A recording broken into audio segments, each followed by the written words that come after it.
আয়াতটি নাযিল হয়েছে হযরত সাদ বিন আবি ওয়াক্কাস রাদিয়াল্লাহু তাআলা আনহুর ব্যাপারে। তিনি 18 বা 19 বছর বয়সে ইসলাম কবুল করেন এবং ইসলাম কবুল করার পর তার মা হামনা বিনতে সুফিয়ান, আবু সুফিয়ানের ভাইজি, তিনি দারুণভাবে অসন্তুষ্ট হয়ে গেলেন এবং তিনি অনির্দিষ্ট কালের জন্য ধর্মঘট করলেন, অনশন ধর্মঘট। অনশন ধর্মঘট কিন্তু নতুন কিছু না, আগেও ছিল। এই অনশন ধর্মঘট শুরু করলেন এই কথা বলে যে যতক্ষণ পর্যন্ত তার ছেলে সাদ বিন আবি ওয়াক্কাস যতক্ষণ পর্যন্ত আল্লাহর প্রতি ঈমান প্রত্যাহার করে শিরকিয়াতের দিকে ফিরে না আসবে ততক্ষণ পর্যন্ত তিনি অনশন ভাঙবেন না, তিনি কিছু খাবেন না। তার মা দলিল হিসেবে পেশ করলেন ছেলের সামনে যে দেখো পুত্র,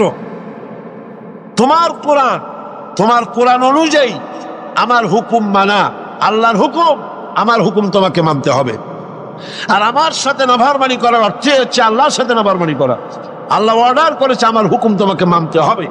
এখন তুমি ওই তাওহীদকে ছেড়ে দিয়ে এই শিরকিয়াতের দিকে, আমি যেদিকে আছি সেদিকে ফিরে আসো। হযরত সাদ বিন আবি ওয়াক্কাস রাদিয়াল্লাহু তাআলা আনহু তিনি অত্যন্ত পেরেশান বোধ করলেন যে আমি এখন করবোটা কি। তিনি রাসূল করিম সাল্লাল্লাহু আলাইহি ওয়াসাল্লামের খেদমতে হাজির হলেন এবং ঘটনার বর্ণনা করলেন।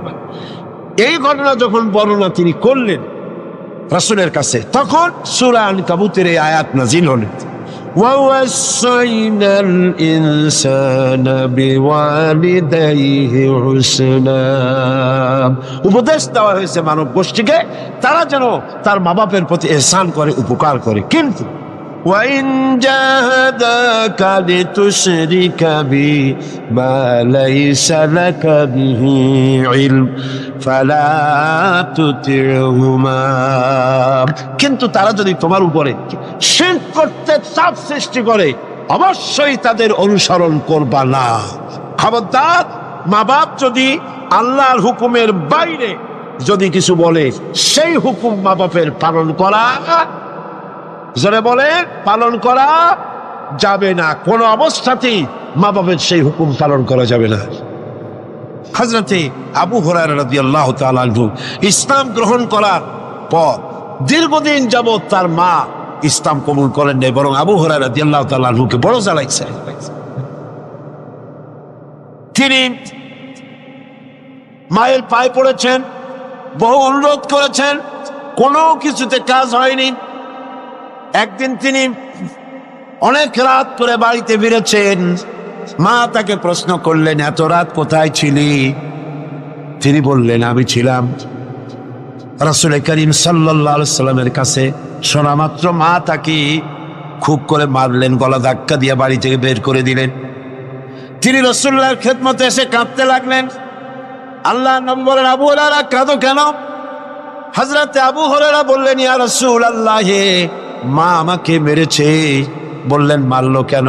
তিনি বললেন, ঘটনা শোনালেন, আপনার কাছ থেকে দেরি করে যাওয়ার কারণে আপনার নাম শুনে সহ্য করতে না পেরে আমাকে মারছে।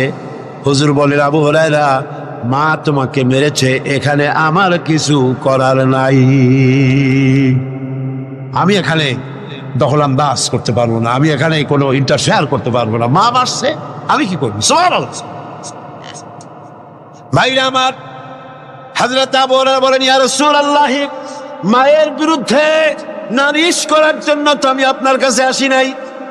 বললেন, কেন এসছো? হযরত আবু হুরায়রা বলেন, ইয়া রাসূলুল্লাহ, আমি আসছি দোয়া চাওয়ার জন্য। আমি জানি নবীজি যদি আল্লাহর দরবারে হাত উঁচু করে দোয়া মঞ্জুর হয়ে যায়। আপনি আমার মায়ের জন্য, হেদায়েতের জন্য দোয়া করুন। মা দুহাত তুলে দোয়া কর। আল্লাহর নবী তখন দুহাত উঁচু করে দোয়া করলেন, আল্লাহুম্মা ইহদি উম্মা আবি হুরায়রা। আয় আল্লাহ, আমি দোয়া করি আবু হুরায়রার মাকে তুমি হেদায়েত নসিব করে দাও। হযরত আবু হুরায়রা দৌড় দিলেন। কয়েকজন সাহাবী পিছন থেকে টেনে ধরলেন, দৌড়াও কেন? কোনো বিপদ হলো নাকি? তিনি বললেন, না, কোনো বিপদ হয় নাই, তবে দৌড়াও কেন? তিনি বললেন, দৌড়াই এই কারণে, আমাকে যেতে দাও, বাড়ি পর্যন্ত আমি দৌড়াই যেতে চাই। আমি বাড়ি পর্যন্ত দৌড়াই গিয়ে দেখতে চাই। আমি দৌড়ে আমার বাড়িতে আগে পৌঁছলাম, না রাসূলুল্লাহর দোয়া আমি বাড়ি যাওয়ার আগে রাসূলের দোয়া আমার বাড়ি পর্যন্ত গেল নাকি? হযরতে আবু হুরায়রা রাদিয়াল্লাহু তাআলা আনহু তিনি বাড়িতে চলে গেলেন, দরজায় গিয়ে নক করলেন, ভেতর থেকে আওয়াজ এলো কে? তিনি বললেন, মা আমি আবু হুরায়রা এসেছি। মা বলছেন, আব্বু অপেক্ষা করো, দরজা খুলে দিতেছি। হযরতে আবু হুরায়রা তিনি বললেন, মায়ের গলার আওয়াজ দিয়েই আমি বুঝতে পারলাম আমি ঘরে আসার আগে রাসূলুল্লাহ তীর তার নিশানায় পৌঁছে গেছে, দোয়া কবুল হয়ে গেছে। হযরতে আবু হুরায়রা বললেন, মা বেরিয়ে এলেন, গোসল করে এসেছেন। মা আমারে বললেন, বাবা তোমাকে মারার পর আমি বড় অনুতপ্ত হয়েছি যে আমি মারলাম কেন? আমার ছেলে তো কোনো খারাপ মানুষের কাছে যায় নাই, দুনিয়ার সর্বশ্রেষ্ঠ মানুষের কাছে গেছে, মারলাম কেন? বড় অনুতপ্ত আর অনুশোচনা আমি করেছি। আমি গোসল করেছি, আমি ওযু করেছি, আমাকে জলদি করে নিয়ে চলো, আল্লাহর নবীর খেদমতে নিয়ে হাজির করে দাও। হযরতে আবু হুরায়রার মা ঘোষণা করলেন, লা ইলাহা ইল্লাল্লাহু মুহাম্মাদুর রাসূলুল্লাহ। হাজমা নামক আরেকজন সাহাবী রাসূল করিম সাল্লাল্লাহু আলাইহি সাল্লামের কাছে উপস্থিত হলেন। তিনি অনুমতি চাইলেন যে রাসূল আমি জিহাদে যেতে চাই, আমি জিহাদে যেতে চাই। হুজুর বললেন, আলাকা ওয়ালিদাতুন, তোমার কি মা বেঁচে আছে? তিনি বললেন, হ্যাঁ আমার মা জীবিত আছেন। আল্লাহর নবী বললেন, ইযহাব ফাকরিমহা ফাইন্নাল জান্নাতা তাহতা রিজলাইহা। আখরাজাহু নাসাই, নাসাই শরীফের হাদিস। রাসূলুল্লাহ বললেন, তোমার মা যখন আছে, ইযহাব ফিরে যাও, বাড়ি চলে যাও, ফাকরিমহা এবং মায়ের সম্মান করো, ইজ্জত করো, মায়ের খেদমত করো, ফাইনাল জান্নাতা তাহতা রিজলাইহা, তোমার জান্নাত তোমার মায়ের দুই পায়ের নিচে। হামালাতুহু উম্মুহু ওয়াহানান আলা ওয়াহানিন, তার মা তাকে শ্রান্তির পর শ্রান্তি, দুর্বলতার পর দুর্বলতা সহ্য করে গর্ভধারণ করেছে। ওয়া ফিসালুহু ফি আমাইন, আর তাকে দুধ ছাড়াতে সময় লেগেছে 2 বছরের মতো। আনিশকুরলি, আমি এটা এজন্য করেছি, তাকে উপদেশ এজন্য দিয়েছি যাতে করে সে আমার কৃতজ্ঞতা স্বীকার করতে পারে। ওয়ালে ওয়ালে দায়িকা, এবং তার পিতামাতারও কৃতজ্ঞতা স্বীকার করতে পারে। ইলাইয়াল মাসির, আর তোমাদের সকলকেই আমার কাছে ফিরে আসতে হবে। ওয়াইন জাহাদাকা আলা আন তুশরিকা বি মা লাইসা লাকা বিহি ইলম, আর কিন্তু যদি তারা তোমার প্রতি আমার সাথে কাউকে শরীক করার জন্য চাপ দেয়, তাহলে তুমি তাদের কাছে তাদের কথা কখনই মেনে নিও না। দুনিয়ায় তাদের সাথে সদাচরণ করতে থাকো, কিন্তু মেনে চলো কেবলমাত্র সেই ব্যক্তির পর যে আমার দিকে ফিরে এসেছে, এবং এরপর তোমাদের সবাইকে আমার দিকে ফিরে আসতে হবে, এবং সেদিন তোমরা যা কিছু করেছিলে সব কিছু তোমাদেরকে জানিয়ে দেওয়া হবে। এ হচ্ছে আয়াতে কারিমার শাব্দিক অর্থ। এবার আমরা এর ব্যাখ্যার দিকে এগিয়ে যেতে চাই। আল্লাহ পাক এই আয়াতের মধ্যে আমাদের জন্য কি রেখেছেন? আল্লাহ রাব্বুল আলামিন এখানে বলছেন, ওয়াসাইনাল ইনসানা বিওয়ালিদাইহি। আল্লাহ পাক বলছেন, আমি মানুষকে নসিহত করেছি, উপদেশ দিয়েছি, তারা যেন তাদের মা বাপের হককে যেন চিনে নেয়, যেন বুঝে নেয়। কারণ হলো মানুষের প্রধানতম দায়িত্ব হলো আল্লাহর উপরে ঈমান আনা, আর তারপরে দায়িত্ব হলো আল্লাহর উপরে ঈমান নিষ্ঠা আনুগত্য করার পরেই পারিবারিক কর্তব্য পালন হলো প্রথম দায়িত্ব। আর সেই প্রথম দায়িত্বের শুরুতে উচ্চ স্থান হলো আল্লাহর পরে উচ্চ স্থান, আল্লাহর পরে আল্লাহ রাসূলের পরে সবচাইতে উচ্চ স্থান কার? আল্লাহর আনুগত্যের পরে মা বাপের আনুগত্য যেন মানুষ করে। এজন্য আল্লাহ রাব্বুল আলামিন তিনি বলছেন, وقضى ربك ألا تعبدوا إلا إياه وبالوالدين إحسانا। তোমার রবের পক্ষ থেকে এটা ফয়সালা হয়ে গিয়েছে, এটা চূড়ান্তভাবে ফয়সালা হয়েছে যে আমি আল্লাহর পরে, আমি আল্লাহর ইবাদতের পর এহসান করতে হবে, উপকার করতে হবে, ভালোবাসতে হবে, মহব্বত করতে হবে, এহসান করতে হবে মা বাপের। কার সিল্লায় কোন কাজ? মা বাপের আনুগত্য করা, হুকুম মানে আল্লাহ পাক ফরজ করে দিয়েছেন। আল্লাহ পাক শিখালেন إما يبلغن الكبر أحدهما أو كلاهما فلا تقل لهما أف ولا تنهرهما وقل لهما قولا كريما। আল্লাহ পাক বলছেন তাদের মধ্যে একজন অথবা উভয় তোমাদের সম্মুখে যখন বার্ধক্যে পৌঁছে যায় তাহলে তাদেরকে তাদের সামনে এই শব্দটি পর্যন্ত বলো না, এবং তাদেরকে ভৎসনা করো না, ধমকের স্বরে কথা বলো না, মাথা উঁচু করে ধমকের স্বরে চোখ রাঙায় কথা বলো না, বরং আদবের সাথে সম্মানের সাথে কথা বলো। সুবহানাল্লাহ। মা বাবার সাথে কেমনে কথা বলতে হবে আল্লাহ পাক শিখাই দিচ্ছেন। মা বাবার সঙ্গে কথা বলবা ভদ্রতার সাথে, সম্মানের সাথে, এবং তাদের সাথে দোয়া করতে হবে আল্লাহ রাব্বুল আলামিনের কাছে। আল্লাহ পাক শিখাচ্ছেন ওয়াখফিদ লাহুমা জানাহাল যুল্লি মিনার রাহমা ওয়া কুর রাব্বিরহামহুমা কামা রাব্বায়ানি সাগীরা। হে পরওয়ারদিগার, এভাবে দোয়া করো। মা বাপ তাদের জন্য নরম এবং বিনীত হয়ে তাদের সামনে অবনত হও, করুণার ডানা বিছায়া দাও। মা বাবার জন্য কি করো?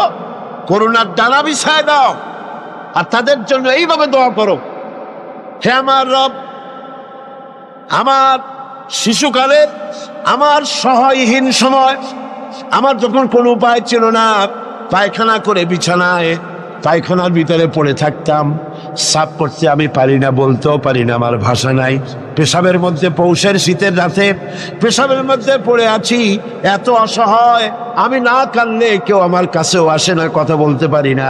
আমার অসহায় সময় আমার মা বাপ যেভাবে আমাকে স্নেহের করে লালন পালন করেছে, হে আমার মাবুদ, অকৃত্রিম স্নেহ দিয়ে আমাকে যেভাবে লালন করেছে, আল্লাহ তুমি আমার মা বাপকে তোমার রহমতের করে লালন পালন করো। পড়েন সব আমার সাথে, রব্বিরহামহুমা কামা রাব্বায়ানি সাগীরা। সবাই পড়েন রব্বিরহামহুমা কামা রাব্বায়ানি সাগীরা। আয় আমার রব, আমার মা বাপের উপর রহমত করো, শান্তিতে রাখো। আপনারা প্রত্যেক নামাজের মোনাজাতে আপনারা যখনই দোয়া করবেন এই দোয়া করবেন, মনে থাকবে, মনে থাকবে, খবরদার বলে যাবেন। সূরা বনী ইসরাঈলের এই দুটি আয়াতের মধ্যে কয়েকটি শিক্ষা পাওয়া যায়। প্রথম হচ্ছে মুমিনের উপর আল্লাহ রাব্বুল আলামিন আল্লাহর পরে সবচেয়ে বড় অধিকার করে দিয়েছেন পিতামাতার। আল্লাহর পরেই অধিকার কার? পিতামাতা। আল্লাহর ইবাদতের পরই পিতামাতার সাথে ভালো ব্যবহার করার নির্দেশ দিয়েছেন আল্লাহ পাক নিজে। আর 2 নম্বরে, মাতা পিতা বার্ধক্যে উপনীত হলে তাদের মেজাজের ভিতরে কিছুটা রুক্ষতা আসতে পারে না? মা বাপ যখন, মানুষ যখন বুড়া হয়ে যায় তখন মেজাজ কি ভালো থাকে নাকি? না না, এক পিড়ি সদ বিমারি, একটা রোগী এক বার্ধক্য শত রোগের উৎস। নানান রকমের রোগ ব্যাধি আসে, কানে কম শোনে, স্বাস্থ্য ভালো না, মেজাজ খারাপ, এই জন্য তাদের মেজাজটা একটু রুক্ষ হয়ে যায়। সন্তান তাতে যেন বিরক্ত না হয়, খুশির সাথে বরদাস্ত করতে হবে, এমনকি ওহ শব্দটি বলা যাবে না। সুবহানাল্লাহ। আল্লাহ নিষেধ করছেন বরদাস্ত। অনেক লোক আছে মা বাবা বুড়ো হয়ে গেছে, আর এই বুড়ো হয়ে যাওয়ার পর বিরক্ত হয়ে সন্তান বলতে থাকে, এই বুড়িটা মরে না কেন, বুড়াটা মরে না কেন? বলেন নাউজুবিল্লাহ। মরে না কেন? আমার বন্ধুগণ, কি করে এই কথা আপনার মুখ থেকে বেরোলো? আপনার কি মনে নাই আপনি যখন ছোট ছিলেন তখন অসুস্থ হয়েছেন, টাইফয়েড হয়েছে, রোগ হয়েছে, ডাক্তারপত্র তেমন সেকালে পাওয়া যেত না। আপনার কাছে বসে ঘরে বৈদ্যুতিক লাইট নাই, কেরোসিনের আলো জ্বালায়া মা শিয়রে বসে বসে কোরআন শরীফ তেলাওয়াত করে আর চোখের পানি দর দর করে পড়তে থাকে। আখিরি রজনীতে মা দুহাত উঁচু করে রোগাক্রান্ত মৃত্যু শয্যায় শায়িত সন্তানের পাশে বসে দোয়া করে, রব্বুল আলামিন আমার জীবনের বিনিময়ে আমার সন্তানটার হায়াত দারাজ করে দাও। যেই মা এমন করে দোয়া করে সন্তানের জন্যে, সেই সন্তান বউর কথা মতো অথবা নিজেই মায়ের মেজাজ খারাপ দেখে বলে, বুড়িটা মরে না কেন? নাউজুবিল্লাহ, নাউজুবিল্লাহ। আল্লাহ পাক বলছেন মাতা পিতার মান মর্যাদার দিকে লক্ষ্য রাখো। সূরা বনী ইসরাঈল আয়াতে এই শিক্ষা পাওয়া যায়। মান মর্যাদার ভিতরে উপরে লক্ষ্য রাখো, কারণ এখন আয় রোজগার করতে পারে না আগের মতো, তাদের অভিমান আসতে পারে, যখন যা প্রয়োজন সন্তানটা দেয় না। বউ একটা ঘরের মধ্যে দাজ্জাল মার্কা, চাইলেও পায় না। নানা রকম অসুবিধার কারণে মান অভিমান হতে পারে, গোসা হতে পারে। আল্লাহ নির্দেশ করছেন, সন্তান তুমি যেন মা বাপের সাথে রাগারাগি করবে না। খবর, মায়ের সাথে পিতার সাথে কোনো খারাপ ব্যবহার করবে না। কে নিষেধ করেছেন? বিনয়ের সাথে কথা বলো। আল্লাহ বলছেন মা বাবার সাথে কিভাবে কথা বলো? বিনয়ের সাথে, নরম সুরে, একান্ত অনুগত খাদেমের মতো কথা বলো। সুবহানাল্লাহ। পিতামাতার অসহায় এবং দুর্বল অবস্থায় তাদেরকে বেশি করে সম্মান করো, কারণ মনে রাখা দরকার তোমার হাজারো বিরক্তি সহ্য করেছে ছোটবেলায় তোমার মা বাবা, হাজার বিরক্তি সহ্য করেছে। কোলে উঠেছো, গাড়ি উঠেছো, পেশাব করেছো, পায়খানা করেছো, বিরক্তি সহ্য করে নাই মা? সহ্য করে নাই? হাজারো বিরক্তি সহ্য করেছে। এজন্য আল্লাহ পাক বান্দাকে স্মরণ করে দিয়েছেন, বান্দারে মা বাপের জন্য দোয়া করবি। রব্বিরহামহুমা কামা রব্বায়ানি সগীরা। এই দায়িত্ব কে দিলেন? কে দিলেন? এখন আপনি যেন দায় সারার জন্য, আল্লাহ দায়িত্ব দিছে বলে আপনি দায় সারার মতো মায়ের একটু কাপড় দিলেন, বাপের একটু জামা দিলেন, 2-5 টাকা দিলেন, দায় সারার জন্য দিচ্ছেন না অন্তরের মহব্বত দিয়ে দিচ্ছেন? এটা দেখছেন কে? দেখেন আল্লাহ কি বলছেন, রব্বুকুম আ'লামু বিমা ফি নুফুসিকুম ইন তাকুনু সালিহিন ফাইন্নাহু কানা লিল আওয়াবিনা গফুরা। তোমার রব কিন্তু জানেন যে তুমি কি দায় সারা গোছের কাজ করছো, না আমার অর্পিত দায়িত্ব হিসেবে তুমি তোমার মাকে সম্মান করছো, টাকা দিচ্ছ, পিতাকে সম্মান করছো। আমি দেখতে পাচ্ছি। তবে আল্লাহ পাক তাওবাকারীকে ভালোবাসেন, সালিহিনদেরকে ভালোবাসেন। আর আল্লাহ পাক হচ্ছেন গফুর, তিনি হচ্ছেন ক্ষমাশীল। দায়িত্ব পালন হিসেবে মহব্বত দিয়ে, ভালোবাসা দিয়ে, শ্রদ্ধা দিয়ে তোমার মা বাপের খেদমত করবে, দায় সারা গোছের যেন না হয়। কারণ এককালে তুমি ছেড়ে যাদের মুখাপেক্ষী, ভালো করে শোনেন, এককালে আমরা সবাই মা বাপের মুখাপেক্ষী ছিলাম না? বলেন ছিলাম না? এককালে তুমি যাদের মুখাপেক্ষী ছিলে তারা আজ তোমার মুখাপেক্ষী হয়ে গেছে। আবার সময় আসবে যখন আমরাও আমাদের সন্তানদের মুখাপেক্ষী হয়ে যাব। তিলকাল আইয়ামু নুদাবিলুহা বাইনান নাস। এটাই হলো ইতিহাস, এরকমই হবে। দাদা বসেছিল পুকুর পাড়ে গোসল করবে, একেবারে কুজো হইয়া হাঁটু মাথার উপর উঠে গেছে। নাতি কাছে গিয়ে বলছে, দাদা বর্ষিটা কত দিয়ে কিনছো? দাদা তো বর্ষির মতো পূজা হয়ে গেছে। দাদা রসিকতা বুঝতে পেরেছেন। দাদা বলছেন, ভাই কেনা লাগবে না, সবাই আসলে তুমিও একটা ফ্রি পাবা। কাজে আজকে আমরা এক সময় অসহায় ছিলাম, মা বাপ আমাদেরকে যত্ন করে পালন করেছে। আজ তারা অসহায়, তুমি তাদেরকে যদি মর্যাদা দাও, তুমি তখন অসহায় হবে, তোমার সন্তান তোমাকে অবশ্যই মর্যাদা দেবে। সূরা বাকারায় একটি আয়াতে আল্লাহ রাব্বুল আলামিন এভাবে বলেছেন, লা তা'বুদুনা ইল্লাল্লাহ ওয়া বিল ওয়ালিদাইনি ইহসানা। আল্লাহ ছাড়া কারো উপাসনা করো না এবং পিতামাতার সাথে অবশ্যই সদ্ব্যবহার করবো। সূরা বাকারা বনি ইসরাঈলে বললেন, সূরা বাকারার মধ্যে বলছে। এবার বলছেন সূরা আনকাবুতে, وَوَصَّيْنَا الْإِنسَانَ بِوَالِدَيْهِ حُسْنًا।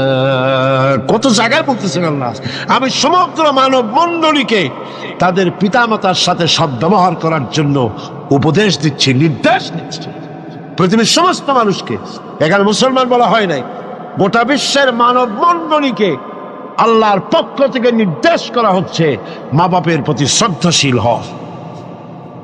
সূরা কাহফে বলা হয়েছে, وَوَصَّيْنَا الْإِنسَانَ بِوَالِدَيْهِ إِحْسَانًا حَمَلَتْهُ أُمُّهُ كُرْهًا وَوَضَعَتْهُ كُرْهًا وَحَمْلُهُ وَفِصَالُهُ 30 شهرا।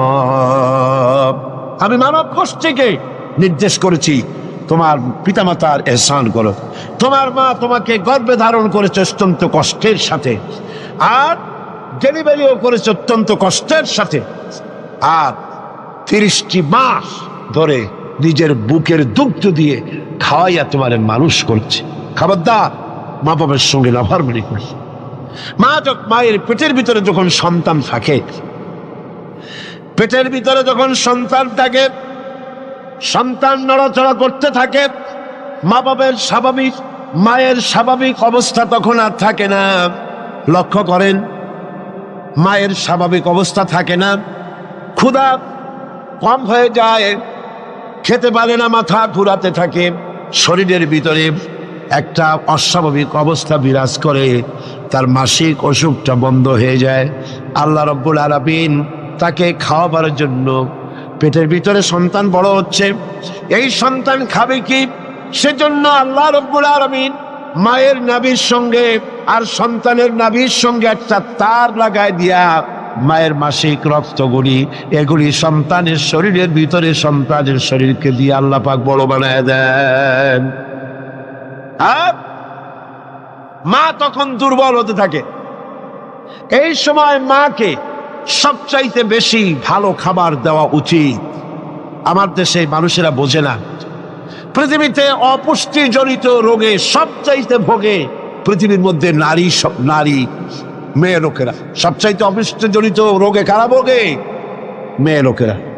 সেদিকে আপনাদের লক্ষ্য রাখা দরকার। আপনার সন্তান ধারণ করেছে, আপনার বংশকে রক্ষা করার দায়িত্ব পালন করছে স্ত্রী। তার সন্তান, তার পেটে যখন সন্তান এসেছে তখন তাকে ভিটামিন খেতে দিতে হবে, ক্যালসিয়াম খেতে দিতে হবে, দুধ খেতে দিতে হবে, মাছ খেতে দিতে হবে, শাক খেতে দিতে হবে, গোশত খেতে দিতে হবে, ভালো ভালো খাবার তাকে দিতে হবে। এটা দেওয়া দায়িত্ব আপনি। তার রক্তগুলি সব সন্তানের মধ্যে চলে যাচ্ছে। এখন দেখুন আল্লাহ রাব্বুল আলামিন কি করছেন, রক্তগুলি নাভির ভিতর থেকে, পাইপের মধ্য থেকে শরীরের মধ্যে আল্লাহ দিয়ে দিচ্ছেন, মুখের মধ্যে দিয়ে আল্লাহ খাওয়ার নাই, মুখটাকে আল্লাহ পাক পবিত্র রেখে দিলেন, যাতে করে দুনিয়া আসার পরে বান্দা যেন ওই পবিত্র মুখ দিয়ে আল্লাহ রব্বুল আলামিনের নামের জিকির করতে পারে। দুনিয়ায় যখন আসলো, সন্তান যখন দুনিয়া আসলো, লাইনটা কেটে গেল। কয়টা লাইন ছিল বোঝেন না কথা? মার পেটের মধ্যে লাইন ছিল কয়টা খাবারে? একটা লাইন ছিল। যখন দুনিয়া আসলো সঙ্গে সঙ্গে লাইনটা কেটে দেওয়া হলো। দাত্রীতে কাটুক, নার্সে কাটুক, ডাক্তারে কাটুক, লাইনটা তার কেটে দেওয়া হলো। খাবারের লাইন ছিল, লাইন কাটা। এখন কি খাবে? দেখুন আল্লাহ রাব্বুল আলামিনের কুদরত কত। মায়ের খেদমত কেন করবেন? পেটের মধ্যে বসে তার রক্ত খেয়েছেন, তার রক্ত দিয়ে আপনার শরীর বড় হয়েছে। আর দুনিয়া আসার পর যখন একটা লাইন কেটে দেওয়া হলো, লাইন একটা কেটে গেল, আল্লাহ পাক বুকের মধ্য দিয়া মায়ের বাচ্চার মুখের মধ্যে ডবল লাইন চালু করে দিলেন। ডবল লাইন চালু করে দিয়েছেন, দুধ এসে গিয়েছে। এই দুধ সৃষ্টি করেছেন কে? সন্তান ক্ষুধা লাগলে বলে চাইতে পারে না, বলতে পারে না। আল্লাহ রাব্বুল আলামিন মায়ের কলিজার ভিতরে এমন আকর্ষণ দিয়েছেন সন্তানের প্রতি। সন্তান যখনই ক্ষুধা লাগে, সন্তান কাঁদতে থাকে, আর কান্নার আওয়াজে মায়ের কলিজার ভিতরে অসহ্য বেদনা শুরু হয়ে যায়, সন্তানের প্রতি আকর্ষণ সৃষ্টি হয়ে যায়। যত কাজ থাকুক না কেন সব ফেলে দিয়ে মা দৌড়ে গিয়ে কলিজার টুকরা সন্তানকে বুকের সাথে জড়াইয়া ধরে। এই জন্যে বাচ্চা যখন গর্ভে থাকে, আল্লাহ নবী বলেছেন, আল মারআতু ইযা হামিলাত কানা লাহা আজরুস সাইমিল কাইম আল মুখবিতিল মুজাহিদ ফি সাবিলিল্লাহ। আল্লাহ পাকের নবী বলেন, মায়ের পেটে যখন সন্তান থাকে, এই সন্তান পেটে থাকার কারণে রাতের বেলা যে ঘুমাতে পারে না ঠিক মতো, সারা রাত দাঁড়ায় দাঁড়ায় ইবাদত করলে যত সওয়াব হইতো, আল্লাহ পাক মায়ের আমলনামায় সেই সওয়াব লিখে দেন। মা যে খেতে পারে না ঠিক মতো খেতে পারে না, এই জন্য 10টি মাস রোজা রাখতে পারে যে সওয়াব হতো মায়ের আমলনামায়, আল্লাহর নবী বলেন রোজার সওয়াব আল্লাহ পাক তার আমলনামায় লিখে দেন। সে যে কষ্ট বরদাস্ত করে, এই কষ্ট বরদাস্ত করার জন্য পেটে ধারণের কষ্ট আর ডেলিভারির কষ্ট বরদাস্ত করার কারণে পুরুষেরা জিহাদ করে যে সওয়াব পাবে, মা সন্তান পেটে ধরে ডেলিভারি করে সন্তান মানুষ করে সেই জিহাদের সওয়াব পাইয়া যাবে। জোরে বলেন সুবহানাল্লাহ। আমার বন্ধুগণ, এসব আল্লাহ পাক মানুষকে দান করেছেন। মা বাপের খেদমত করতে বলেছেন, মাকে ভুলে যেও না, মায়ের প্রতি শ্রদ্ধাশীল হও, মায়ের জন্য আল্লাহর কাছে দোয়া করো, আমার কাছে মা বাপের জন্য প্রার্থনা করো। রব্বির হামহুমা কামা রাব্বায়ানি সগীরা। পড়েন সবাই, রব্বির হামহুমা কামা রাব্বায়ানি সগীরা। আয় আল্লাহ, আমার মা বাপ যেমন স্নেহের করে আমাকে লালন পালন করেছে, তুমিও আমার মা বাপকে তোমার রহমতের করে লালন পালন করো।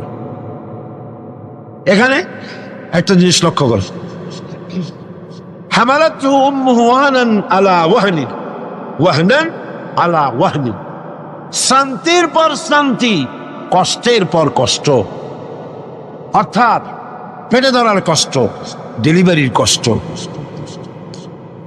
এই যে কষ্ট মা বহন করছে, এই কষ্টের ঋণ মানুষ সন্তানেরা কোনোদিন শোধ করতে পারবে না। পারবে? সন্তান যদি তার বুকের চামড়া দিয়া মায়ের জন্য এক জোড়া জুতা তৈরি করে দেয়, পিঠের চামড়া নয়, সন্তান যদি তার বুকের চামড়া দিয়া মায়ের পায়ের এক জোড়া যদি জুতা তৈরি করে দেয়, মায়ের এক ফোঁটা দুধের হক আদায় হবে না। আল্লাহ পাক বলছেন, ওয়া ইন জাহাদাকা আলা আন তুশরিকা বি মা লাইসা লাকা বিহি ইলম ফালা তুতি'হুমা ওয়া সাহিবুহুমা ফিদ দুনিয়া মারুফা।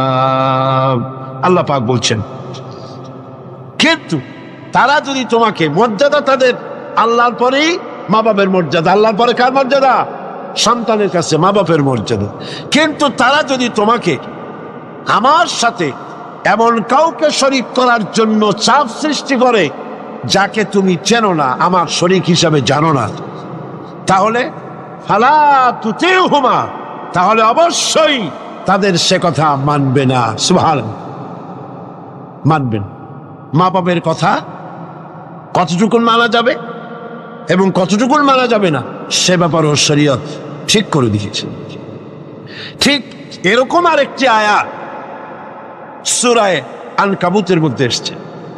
আল্লাহ পাক বলছেন, وَوَصَّيْنَا الْإِنسَانَ بِوَالِدَيْهِ حُسْنًا وَإِنْ جَاهَدَاكَ لِتُشْرِكَ بِي مَا لَيْسَ لَكَ بِهِ عِلْمٌ فَلَا تُطِعْهُمَا। আল্লাহ পাক নির্দেশ করছেন, মা বাপের খেদমত করো, সম্মান করো, ইহসান করো। আর তারা যদি তোমাদের উপরে কোনো চাপ সৃষ্টি করে আমার সাথে কাউকে শরীক স্থাপন করার জন্য, তাহলে অবশ্যই তাদের এই কথা তোমরা মানবে না।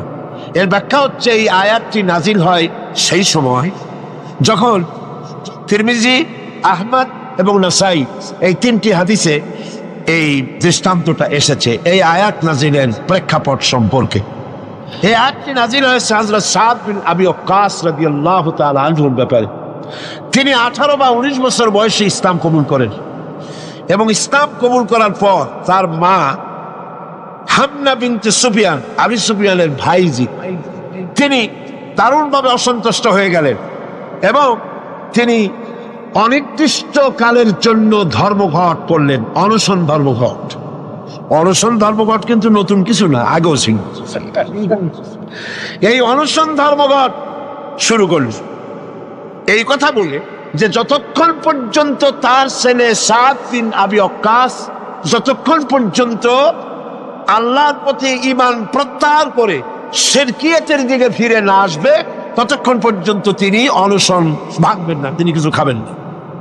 তার মা দলিল হিসেবে পেশ করলেন ছেলের সামনে যে, দেখো পুত্র, তোমার কোরআন অনুযায়ী আমার হুকুম মানা, আল্লাহর হুকুম, আমার হুকুম তোমাকে মানতে হবে। আর আমার সাথে নাফরমানি করার অর্থ হচ্ছে আল্লাহর সাথে নাফরমানি করা। আল্লাহ অর্ডার করেছে আমার হুকুম তোমাকে মানতে হবে। এখন তুমি ওই তাওহীদকে ছেড়ে দিয়ে এই শিরকিয়াতের দিকে, আমি যেদিকে আছি সেদিকে ফিরে আসো। হযরত সাদ বিন আবি ওয়াক্কাস রাদিয়াল্লাহু তাআলা আনহু তিনি অত্যন্ত পেরেশান বোধ করলেন যে আমি এখন করবোটা কি।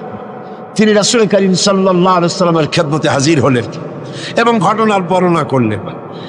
এই ঘটনা যখন বর্ণনা তিনি করলেন রাসূলের কাছে, তখন সূরা আনকাবুতের এই আয়াত নাযিল হল, وَوَصَّيْنَا الْإِنسَانَ بِوَالِدَيْهِ حُسْنًا।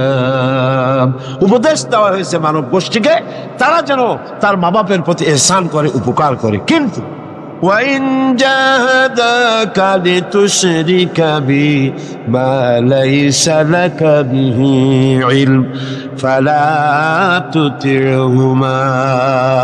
কিন্তু তারা যদি তোমার উপরে শিরক করতে চাপ সৃষ্টি করে অবশ্যই তাদের অনুসরণ করবা না। খবরদার, মা বাপ যদি আল্লাহর হুকুমের বাইরে যদি কিছু বলে সেই হুকুম মা বাপের পালন করা, জোরে বলে, পালন করা যাবে না। কোন অবস্থাতেই মা বাপের সেই হুকুম পালন করা যাবে না। আয়াতটির ব্যাখ্যা হচ্ছে যে মা বাপের হক তো সবচাইতে বেশি, কোনো সন্দেহ না। কিন্তু সেই মা বাবাই যদি মানুষকে শিরক করতে বলে তাহলে এই শিরক করতে পারবে না। কারণ হলো আল্লাহ পাকের সাথে কাউকে শরীক স্থাপন করা যাবে না, কারণ তাদের অবৈধ আবদার সন্তানের অমান্য করাই জরুরি। এর দলিল হচ্ছে মা লাইসা লাকা বিহি ইলম, যে ব্যাপারে তোমার জানা নাই, আল্লাহর সাথে শরীক করবা এরকম কোন শরীকদার এই পৃথিবীতে কেউ নাই এবং এ সম্পর্কে তুমি জানোই না। সুতরাং তুমি আল্লাহর সাথে মা বাপের কথা মতো কাউকে শরীক স্থাপন করতে পারবে না। তাই মা বাবা যদি ভুলের উপরে থাকে তাহলে সন্তান সেই ভুলকে মানতে পারবে না, সন্তান সেই ভুলকে মানবে না। মা বাপ যদি ছেলে ইসলাম কবুল করেছে, মা বাপ ইসলাম কবুল করে নাই, এমন অবস্থা যদি হয় তাহলেও সেই মা বাপের সাথে খারাপ ব্যবহার করা যাবে না। ব্যবহার করতে হবে কি? ভালো ব্যবহার। কি করতে হবে?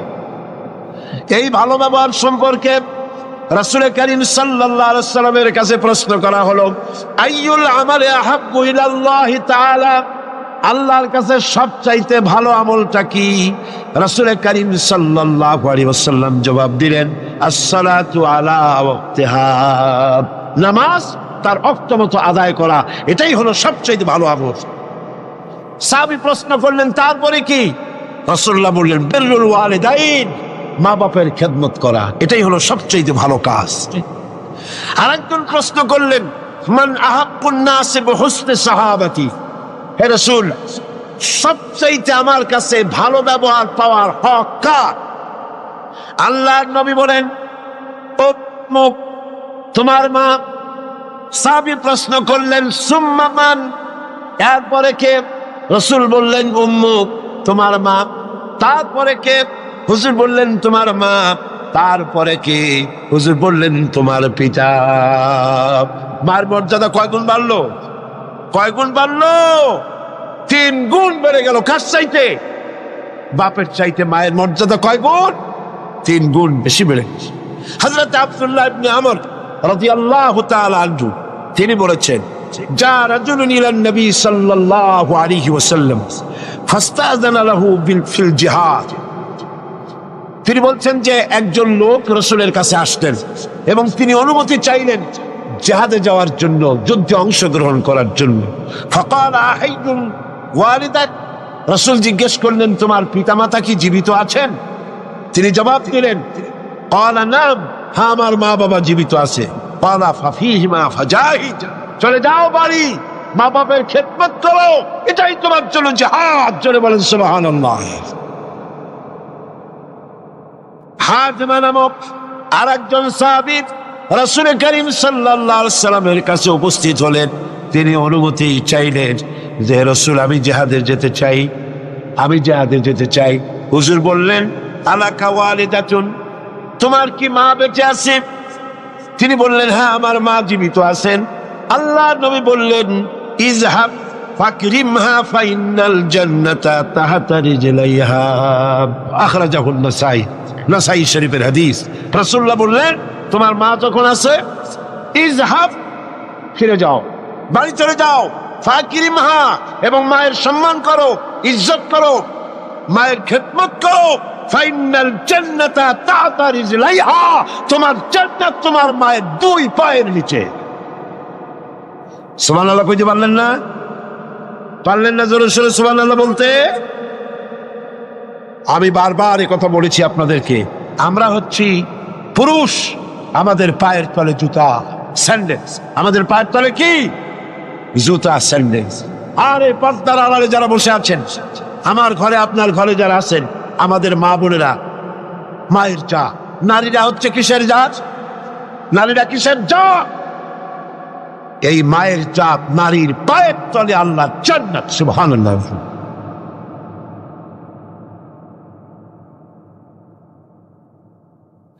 আল্লাহর নবী মসজিদে নববীর ভিতরে বসে আছেন, সাহাবায়ে কিরামদের নিয়ে। দেখা গেল একজন বুড়ি মেয়ে লোক প্রবেশ করেছেন। বুড়িকে আসতে দেখে নবীজি দাঁড়ায় গেছেন। সোজা কথা মনে করুন, আপনি কি কথাটা সহজ মনে করছেন? বিশ্বনবী, আল্লাহর পরে যার মর্যাদা, একটা বৃদ্ধা মেয়ে লোক থেকে দাঁড়ায় গেছেন তার সম্মানে। মেয়ে লোক এসেছেন, রাসূলুল্লাহ নিজের চাদর মোবারক বিছায় দিলেন। রাসূলের সেই মহিলার কথা শুনলেন। মহিলা বিদায় হওয়ার পর সাহাবায়ে কিরাম বললেন, ইয়া রাসূলুল্লাহ, বুঝতে পারলাম না ইনি কে। আল্লাহ নবী নিজের চাদর বিছায়া দেয় এই মহিলাকে। নবীজি বললেন, জানো না, আমি আমার মায়ের স্নেহ তেমন কিছু পাই নাই। আমি যখন মায়ের গর্ভে ছিলাম, 6 মাস বয়সের সময় মায়ের পেটে থাকাকালীন বাপের এতিম হয়ে গেছি। এরপরে মা মারা গেছেন। আমি মায়ের দুধ আমার কপালে তেমন হয় নাই, ভাগ্যে হয় নাই। মায়ের কোলে কাকে চড়ে মায়ের স্নেহ আমার কিসমতে তেমন হয় নাই। যার কোলে কাকে চড়ে, যার বুকের দুধ খেয়ে আমি বড় হয়েছি, ইনি আমার সেই দুধ মা হযরতে হালিমাতুস সাদিয়া, আমার দুধ মা। সুবহানাল্লাহ। মায়ের সম্মান ইসকা আমরা তো বেশি দিয়েছি।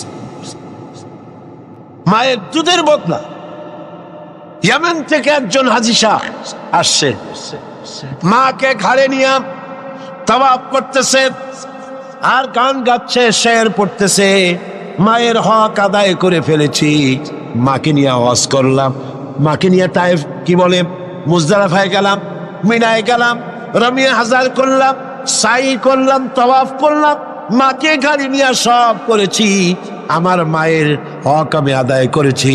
হযরত আব্দুল্লাহ বিন ওমর রাদিয়াল্লাহু তাআলা আনহুমা ওই লোকের শের শুনে, গান শুনে, এই কথা শুনে তিনি বললেন, তুমি কিসের হক আদায় করেছো? তুমি তো তোমার মায়ের একটা স্বপ্নের হক আদায় করতে পারো নাই।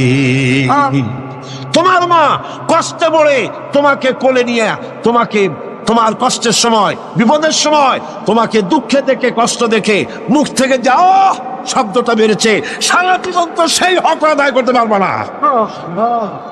হক আদায় করছো, এত বড় কথা কি করে বলতে পারবে?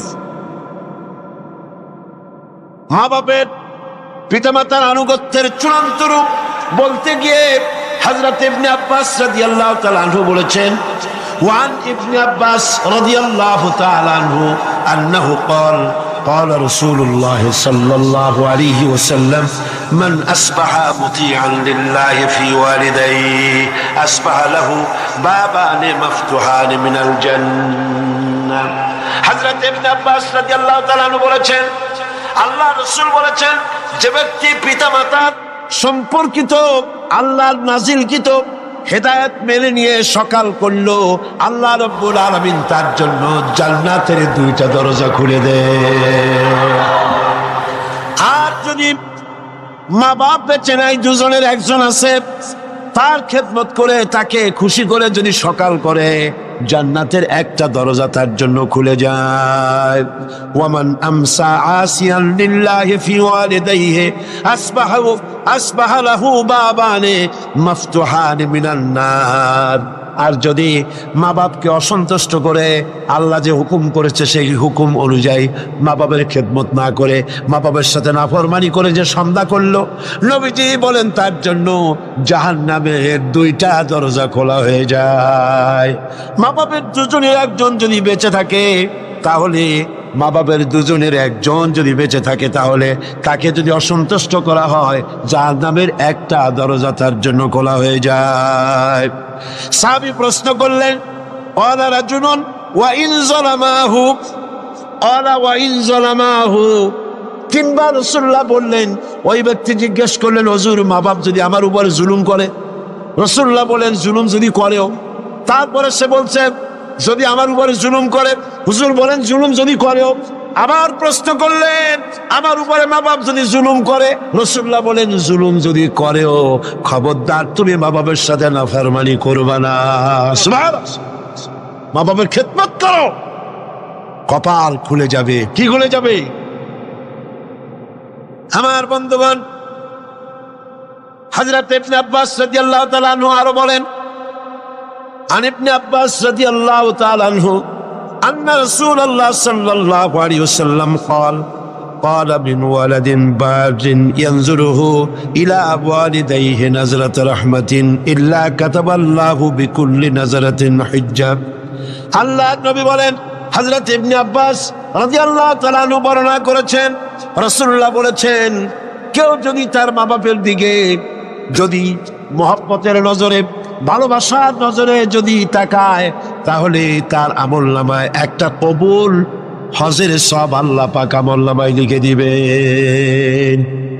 একজন প্রশ্ন করলেন, যদি এক সাহাবী প্রশ্ন করলেন, ইয়া রাসূলুল্লাহ, যদি কোন সন্তান তার মা বাপের দিকে দৈনিক 100 বার তাকায় তো কি হবে?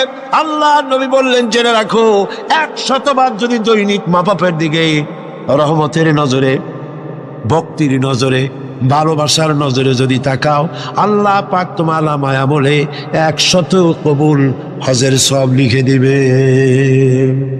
আল্লাহর ভান্ডে কোনো অভাব নেই। তাই বলে আবার কেউ মনে করেন না যে হজ যখন ফরজ আছে, এত কষ্ট করে টাকা টাকা খরচ না করিয়া মহব্বতের নজরে বাপের দিকে তাকাইতে না, এতে কিন্তু কাম হবে না। উল্টা পাল্টা চিন্তা করবেন না, চিন্তাটা ঠিক মতো করেন। হজ যার উপর ফরজ হয়েছে যাই আদায় করতে হবে। এখানে আল্লাহ পাক সওয়াব দিবেন, এই সওয়াবে আপনার হচ্ছে ফরজ হয়ে আছে সেই দায়িত্ব কিন্তু আদায় হবে না। মা বাবার খেদমত যদি করেন তাহলে আপনার দুনিয়ার ফায়দাটা কি? রাসূলুল্লাহ বলেছেন, আন আনাস ইবনে মালিক রাদিয়াল্লাহু তাআলা قال قال رسول الله صلى الله عليه وسلم من سره أن يمد له في عمره ويزداد له في رزقه فليبر والديه وليصل رحمه رواه أحمد। আল্লাহ নবী বলেন, হযরতে আনাস বিন মালিক রাদিয়াল্লাহু তাআলা থেকে বর্ণিত, আল্লাহর নবী বলছেন, কেউ যদি দুনিয়ায় তার রিজিক বাড়াতে চায়, সম্মান বাড়াতে চায়, হায়াত বাড়াতে চায়, সে যেন তার মা বাপের খেদমত করে। মা বাপের খেদমত যারা করবে, মা বাপের সম্মান যারা করবে, আল্লাহ পাক তার রিজিকে বরকত দান করে দিবেন। রিজকে কোনোদিন অভাব হবে না। কবরের কাছে গিয়া, মাজারের কাছে গিয়া বলা লাগবে না, ইয়া খাজা মেরা মতলব কো পুরা করে দে, এটা বলা লাগবে না, এটা বলা লাগবে না। আপনার রিজকে বরকত হয়ে যাবে মা বাপ যদি আপনাকে, আপনার জন্য দোয়া করে। এ দোয়া কবুল, মা বাপের দোয়া কি কবুল হয়ে যাবে। সুতরাং রাসূলুল্লাহ বলছেন, আল্লাহ নবী বলছেন, রিজকে বরকত হবে, সম্মান বৃদ্ধি প্রাপ্ত হবে, অশান্তি হবে না, অসম্মান হবে না। মা বাপের খেদমত করবা, রিজকে কোনো অভাব হবে না। সুবহানাল্লাহ। হযরত আবী হুরায়রা রাদিয়াল্লাহু তাআলা আনহু বলছেন, عن أبي هريرة رضي الله تعالى عنه عن النبي صلى الله عليه وسلم قال رغم أنفه ثم رغم أنفه ثم رغم أنفه। আল্লাহ নবী বলছেন, তিনবার বললেন, সে ব্যক্তি অপমানিত হোক, সে ব্যক্তি অপমানিত হোক। কোন ব্যক্তি? قيل من يا رسول الله, কোন ব্যক্তি অপমানিত হোক? قال من أدرك والديه عند الكبر أو أحدهما ثم لم يدخل الجنة। ভালো করে শোনেন, আল্লাহর নবী বলেন, সেই ব্যক্তি অপমানিত হোক। তিনবার বললেন। প্রশ্ন করা হলো, কোন ব্যক্তি? রাসূলুল্লাহ বললেন, মা বাপ দুইজন অথবা একজনকে জীবনে সে পেল আর খেদমত করে আল্লাহর জান্নাত নিজের জন্য ওয়াজিব করে নিতে পারলো না, তার মতো হতভাগ্য আর কেউ নাই। মা বাপ যাদের আছে, প্রাণ ভরে তাদের খেদমত করো, তাদের খেদমতে আল্লাহ পাক কিসমত খুলে দেবে। রাসূল কারীম সাল্লাল্লাহু আলাইহি ওয়াসাল্লামের খেদমতে একজন হাজির হয়ে অভিযোগ করলো। একজন হাজির হয়ে সে অভিযোগ করছে, হে রাসূল, আমার মা খুব বদমেজাজের মেয়ে লোক। কে বলছে? এক যুবক বলছে রাসূলের কাছে গিয়ে, আমার মা খুব বদমেজাজের মানুষ। অভিযোগ। প্রিয় নবী তার জবাবে বললেন, হে যুবক, 9 মাস ধরে অব্যাহত ভাবে তোমার মা যখন তোমাকে গর্ভে ধারণ করেছিল, তখন তো তোমার মায়ের মেজাজ খারাপ ছিল না। তোমার মা যখন তোমাকে পেটে ধরে রাখছিল তখন মেজাজ খারাপ ছিল? আরে কি সুন্দর কথা! পেটের ভিতরে একটা জীবিত মানুষ, একটা জীবিত মানুষের পেটের মধ্যে আর একটা জীবিত মানুষ। সে চুপ করে বসে নাই, কেন দিয়ে গুঁতো মারতেছে, আঠো দিয়ে গুঁতো মারতেছে। আমার তো মনে হয় যে এই রকমের যদি পুরুষের হইতো, পুরুষের যা মেজাজ খারাপ, দুনিয়া আসার সাথে সাথে ঠ্যাং ধরে আসার মারতো, যে পেটের মধ্যে বসে এত নড়াচড়া করছি না। আর মায়ের অবস্থাটা দেখে, আহা, এত কষ্ট পেটে ধারণ করায়। ডেলিভারি যখন করল, 10 মাসের পেটে ধরার কষ্ট আর ডেলিভারির কষ্ট, ডেলিভারিতে কত কষ্ট হয় সে কথা আল্লাহ ছাড়া আর কেউ জানে না। এই ডেলিভারি যখন হয়ে যায়, মা যখন হুঁশে এলো, মা প্রথমেই জানতে হয় কি হয়েছে, আমারে দেখাও। সন্তান যখন মায়ের চোখের সামনে তুলে ধরা হয়, আমার আল্লাহ পাক বলেন, মায়ের 10 মাসের পেটে ধরার কষ্ট আর ডেলিভারির কষ্ট, সন্তানের চেহারা দেখার সঙ্গে সঙ্গে মায়ের মন থেকে আমি আল্লাহ মুছে ফেলে দেই। রাসূলুল্লাহ বলছেন, ও যুবক, আজকে তুমি বলতেছো তোমার মায়ের মেজাজ খারাপ, কিন্তু 9 মাস যখন পেটের মধ্যে তুমি ছিলা তখন তোমার মেজাজ খারাপ হয় নাই।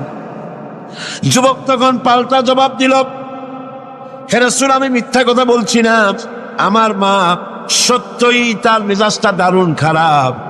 হুজুর বললেন, সে যখন রাতের পর রাত জাগতো আর তোমারে দুধ খাওয়াইতো, তুমি তোমার মা গভীর রাত্রে ঘুমায়াস, তুমি চিৎকার করতেছো, ঘুম ভাঙা তোমারে কোলে নিয়ে দুধ খাওয়াইলো, 2.5 বছর পর্যন্ত জ্বালাইছো মায়ের বুকের দুধ খাইয়া, দিনে দুপুরে রাত্রে কত কষ্ট দিছো, তখন তো তোমার মায়ের মেজাজ খারাপ ছিল না। আরে আরে খেতে বসেছে মা, মা কি করে, সকলকে আগে খাওয়ায়, স্বামীরে খাওয়াইলো, মেহমান খাওয়ালো, বাচ্চাদের খাওয়ালো, সব শেষে সামান্য তরকারি আর ভাত আছে, খাইতে বসছে সব শেষে, বাচ্চারে কোলে নিয়া, বাচ্চা পায়খানা করে দিয়েছে কোলের মধ্যে। মা বিরক্ত হইল না, বিরক্ত হলো না, খাবারের থালাটা সরায় রেখে মা বাচ্চাকে কোলে করে নিয়া বাচ্চাকে সাফ করালো, নিজের কাপড় চোপড় সাফ করলো, তারপরে ক্রন্দনরত বাচ্চার মুখে 2-3টা চুমা দিয়া তারপর আবার খাইতে বসো। সেই মা তোমারে নিয়া এভাবে করে 2.5 মাস পর্যন্ত বুকের দুধ খাওয়া তোমারে বড় করলো, তখন তো তোমার মায়ের মেজাজ খারাপ ছিল না। যুবক বলছেন, হে রাসূল, আমার মা আমাকে নিয়ে যত কষ্ট করেছে আমি সে কষ্টের হক আদায় করে দিয়েছি, আমি তাকে হক আদায় করছি, যার তার খাবার দিয়েছি, পরার দিয়েছি, তারে নিয়ে হজ করেছি, হক আমি আদায় করে দিয়েছি। আল্লাহ নবী জিজ্ঞেস করলেন, সত্যি কি তুমি হক আদায় করছো? কয় যে হ্যাঁ, আমি হক আদায় করে দিয়েছি। প্রিয় নবী জবাবে বললেন, তুমি তো বলছো যে হক আদায় করেছো, কিন্তু আমার প্রশ্ন হচ্ছে, তুমি কি তোমার মায়ের সেই কষ্টের বদলা দিতে পেরেছ যে কষ্ট তোমাকে ভূমিষ্ঠ করার সময় তোমার মায়ের হয়েছিল? তোমাকে ডেলিভারি করার সময় তোমার মায়ের যে যন্ত্রণা হয়েছিল সে হক কি আদায় করতে পেরেছ? কিয়ামত পর্যন্ত আদায় করতে পারবে না। খবরদার, মা বাবার সঙ্গে নাফরমানি করবে না। মাতা পিতার সাথে যারা নাফরমানি করে তাদের কপাল পুড়ে যায়। একজন প্রশ্ন করেছেন, হে রাসূল, আমার মা বাপ তো জীবিত নাই, আমি খেদমত কিভাবে করব, কিভাবে তাদের খেদমত করব? আমি তো বেয়াদবি করে ফেলেছি, অনেক নাফরমানি করেছি, করবোটা কি? এখন আমার উপায় কি? রাসূল করিম সাল্লাল্লাহু আলাইহি ওয়াসাল্লাম বলেছেন, এর জন্য উপায় আছে, 4টা পদ্ধতি আছে। 4 পদ্ধতিতে মা বাপের মৃত্যুর পরে তাদের খেদমত করা যায়। কয়টা পদ্ধতি মুখস্থ করেন। মা বাপের সাথে যারা নাফরমানি করেছেন অথবা করেন নাই, মা বাপ মরে গেছে, এখনো আপনার দায়িত্ব আছে। কয়টা? 4টা। খিসালুন আরবা, 4টা পদ্ধতি আছে। আদ-দুআউ লাহুমা ওয়াল ইস্তিগফারু লাহুমা ওয়াল ইনফাযু আহাদিহিমা ওয়া ইকরামু সাদীকিহিমা। 4টা পদ্ধতিতে মৃত্যু মা বাপের খেদমত আপনি করতে পারেন। 1 নম্বরে হলো তাদের জন্য দোয়া করেন, সূরা ফাতিহা পড়েন, সূরা ইখলাস পড়েন, 3 বার সূরা ইখলাস পড়বেন, 1 বার কোরআন শরীফ খতম করার সওয়াব হয়ে যাবে। 1 বার সূরা ইয়াসিন পড়বেন, 10 বার কোরআন শরীফ খতম করার সওয়াব আমলনামায় লাগা হয়ে যাবে। দরুদ শরীফ পড়েন, এগুলি পড়ে মা বাবার জন্য দোয়া করেন, আর বলেন, রব্বিরহামহুমা কামা রাব্বায়ানি সগীরা। মা বাবার জন্য দোয়া করেন। কয়টা পদ্ধতি? কয়টা? 1 নম্বরে হলো দোয়া করা, 2 নম্বরে ইস্তিগফার, মা বাবার জন্য ক্ষমা চাও আল্লাহর কাছে। আল্লাহকে বলতে হবে, রব্বুল আলামিন, আমার মা বাপ মানুষ, অন্যায় করেছে, ভুল করেছে, গুনাহ করেছে, গুনাহ হইতে পারে, আল্লাহ তুমি দয়া করে আমার মা বাপের জিন্দিগির গুনাহ খাতা মাফ করে দাও। বলেন আমিন। আরো বলতে হবে, আল্লাহ পাক আমার মা বাপ জীবনে যত গুনাহ করেছে তাদের জীবনের সাইয়্যাত গুলি হাসানাত দিয়া তুমি বদলাইয়া দাও। তুমি যদি ইচ্ছা করো তাহলে তো আমার মা বাপ যে গুনাহ করছে সেই গুণাগুলি তুমি নেকির পাল্লায় নেক পাল্লায় উঠাই দিতে পারো, পারে না? পারে না? সেভাবে দোয়া করো। 3 নম্বরে তাদের ওয়াদা পূরণ করো। মা বাপ যে সব ওয়াদা করে গেছেন পূরণ করতে পারেন নাই, মা বাপের ওয়াদাগুলি পূরণ করে দাও। 4 নম্বরে বাপের যেসব বন্ধু আছে, মায়ের যেসব বান্ধবী আছে, তাদের সঙ্গে সম্মানজনক আচরণ করো, মাঝে মধ্যে তাদেরকে হাদিয়া দিও। পিতার আত্মীয়দের, পিতার বন্ধুদের সাথে বাপের মতো শ্রদ্ধা করো, সম্মান করো। সুবহানাল্লাহ, সুবহানাল্লাহ। রাসূলকে প্রশ্ন করা হয়েছে, হুজুর আমি তো অনেক গুনাহ করে ফেলছি, আমার উপায় কি? হুজুর বললেন মায়ের খেদমত কর। শুনতেছেন কথা? শুনতেছেন? আমি অনেক গুনাহ করেছি, আমার উপায় কি? হুজুর বললেন মায়ের খেদমত করো। তিনি বললেন, হুজুর আমার তো মা বেঁচে নাই, এখন আমার উপায় কি? হুজুর কন, যাও খালার খেদমত করো, মায়ের গন্ধ খালার গায়ে দিয়ে আসে। সুবহানাল্লাহ। ভাইরা আমার, মা বাবার সঙ্গে যারা দুর্ব্যবহার করে এই দুনিয়ায় তাদেরকে আল্লাহ রাব্বুল আলামিন শাস্তি দিবেন, আর পরকালের শাস্তি তো তাদের জন্য রয়েই গেছে। দুনিয়ার শাস্তিও আছে আর পরকালের শাস্তিও তাদের জন্য রয়ে গেছে। মা বাপের দোয়া অবশ্যই কবুল। 3 জনের দোয়া মুস্তাজাবুদ দাওয়াত। 3 জন। কয়জন? 3 জন। পীর সাহেবের দোয়া, মৌলানা সাহেবের দোয়া, সুফি সাহেবের দোয়া কবুল হইতেও পারে, নাও হইতে পারে, কোনো গ্যারান্টি নেই। গ্যারান্টি নেই, হইতেও পারে, নাও হইতে পারে। কিন্তু আল্লাহর নবী 3 জনকে গ্যারান্টি দিয়েছেন। মুসাফির, প্রবাসী, তার দোয়া কবুল হবে। যেমন পাকিস্তান থেকে জামে আশরাফিয়ার মুহতামিম হযরত মাওলানা ফজলুর রহিম সাহেব এখানে উপস্থিত হয়েছেন, আসরের নামাজ পড়ছেন। প্রবাসী মুসাফিরের দোয়া কবুল হবে, বলেন সুবহানাল্লাহ।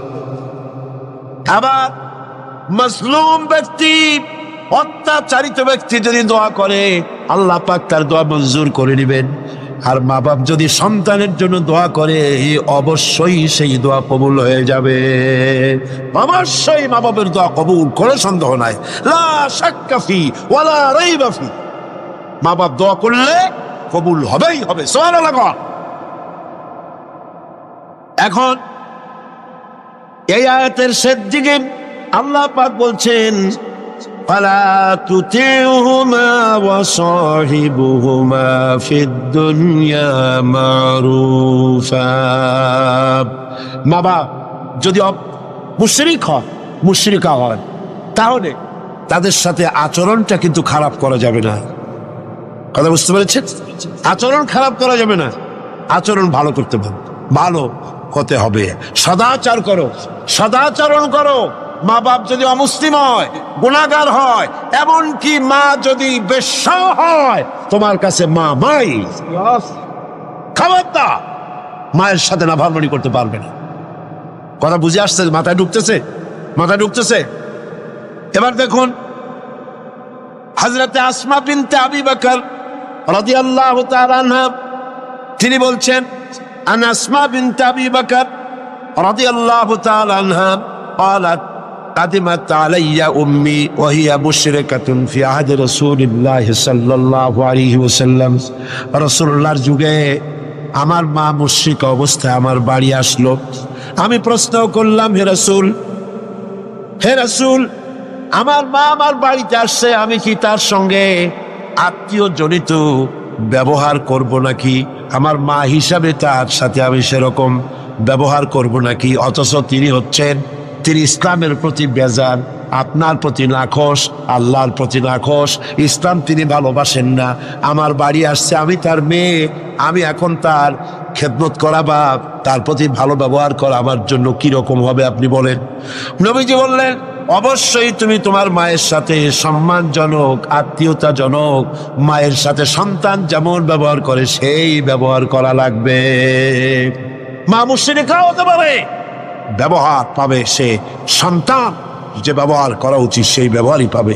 এই জন্য যাদের মা এবং পিতা মুশরিক বা মুশরিকা, তাদের জন্য সন্তান কেঁদে কেঁদে আল্লাহর কাছে দোয়া করবে। তোমার মা যদি বেনামাজি হয়, তোমার বাপ যদি বেনামাজি হয়, তাহলে তাদের নসিহত করতে গিয়া আঙ্গুল উঁচু করে চোখ লাগাইয়া মাথায় ধমক দিয়া ধমকের সুখে সুরে মা বাপকে কথা বলতে পারবা না।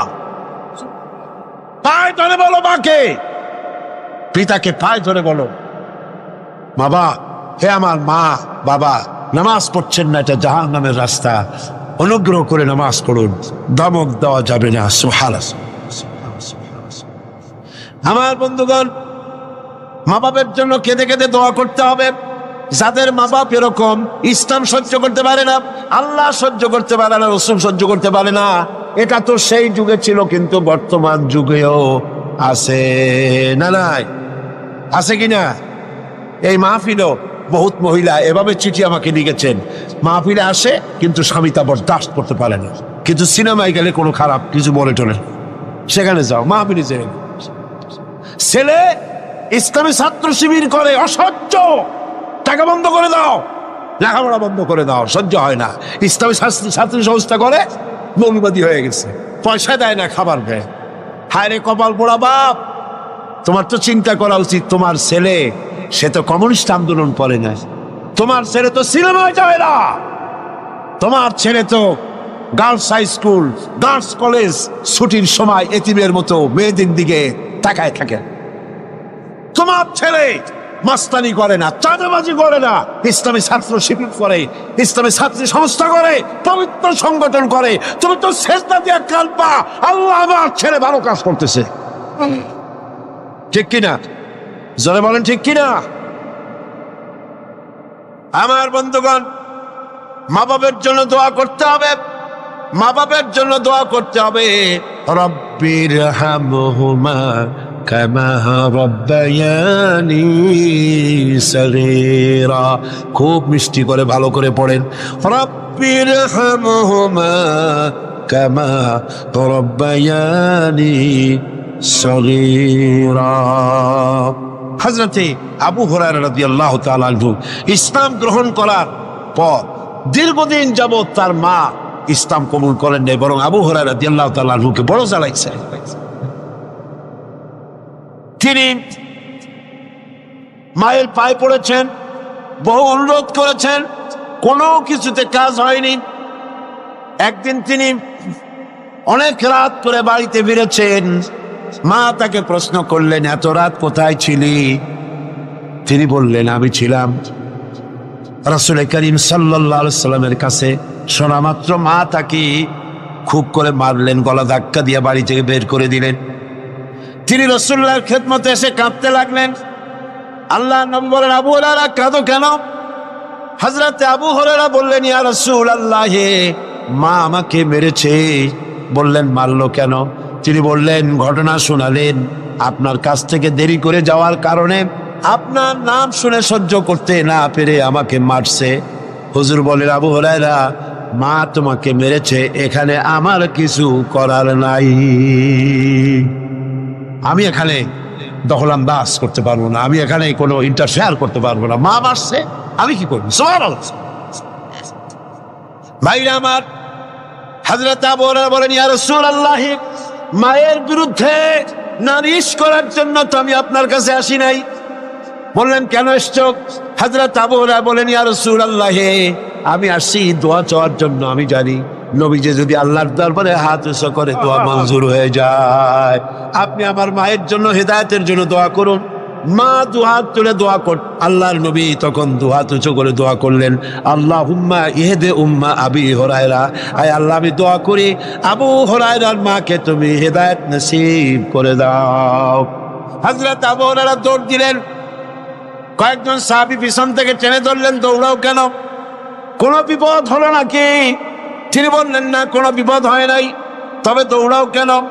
তিনি বললেন, দৌড়াই এই কারণে, আমাকে যেতে দাও, বাড়ি পর্যন্ত আমি দৌড়াই যেতে চাই, আমি বাড়ি পর্যন্ত দৌড়াই গিয়ে দেখতে চাই, আমি দৌড়াই আমার বাড়িতে আগে পৌঁছলাম না রাসূলুল্লাহর দোয়া আমি বাড়ি যাওয়ার আগে রাসূলের দোয়া আমার বাড়ি পর্যন্ত গেল নাকি? হযরতে আবু হুরায়রা রাদিয়াল্লাহু তাআলা আনহু তিনি বাড়িতে চলে গেলেন, দরজায় গিয়ে নক করলেন, ভেতর থেকে আওয়াজ এলো, কে? তিনি বললেন, মা, আমি আবু হুরায়রা এসেছি। মা বলছেন, আব্বু অপেক্ষা করো, দরজা খুলে দিতেছি। হযরতে আবু হুরায়রা তিনি বললেন, মায়ের গলার আওয়াজ দিয়েই আমি বুঝতে পারলাম আমি ঘরে আসার আগে রাসূলুল্লাহ তীর তার দেশালায় পৌঁছে গেছে, দোয়া কবুল হয়ে গেছে। হযরতে আবু হুরায়রা বললেন, মা বেরিয়ে এলেন, গোসল করে এসেছেন। মা আবারে বললেন, বাবা তোমাকে মারার পর আমি বড় অনুতপ্ত হয়েছি যে আমি মারলাম কেন। আমার ছেলে তো কোনো খারাপ মানুষের কাছে যায় নাই, দুনিয়ার সর্বশ্রেষ্ঠ মানুষের কাছে গেছে, মারলাম কেন? বড় অনুতপ্ত আর অনুশোচনা আমি করেছি। আমি গোসল করেছি, আমি ওযু করেছি, আমাকে জলদি করে নিয়ে চলো, আল্লাহর নবীর খেদমতে নিয়ে হাজির করে দাও। হযরতে আবু হুরায়রার মা ঘোষণা করলেন, লা ইলাহা ইল্লাল্লাহু মুহাম্মাদুর রাসূলুল্লাহ।